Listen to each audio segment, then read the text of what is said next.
څلور خویندې، لیکواله لویزا ام الکوټ، ژباړنه فاطمه ځلاند. عنایت الله قاسمي تاسو ته د بلبل اپلیکیشن لارې وړاندې کوي.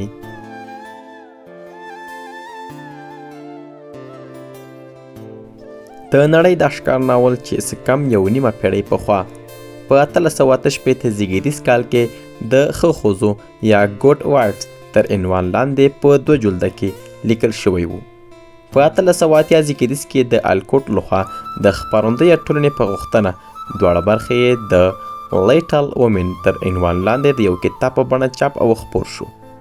د ښکار ناول د څلورو خویندو د ژوند کیسه ده چې د هغو له وړکتوب تر پیغلتوبه د ژوند لوړې ژورې پکې رانغښتل شوي دي.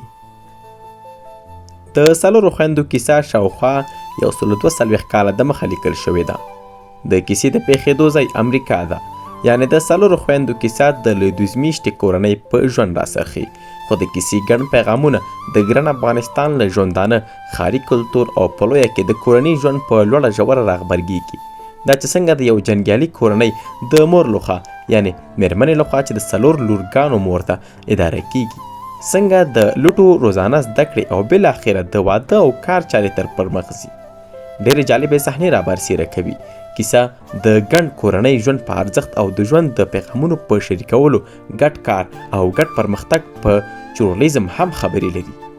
دارنګه دا ښکار ناول تر ډېره د زده کړو په ارزښت، د زده کړو په انتخاب، د نجونو د روزنې او پرمختګ په چورلیزم هم خپلې خبرې لري.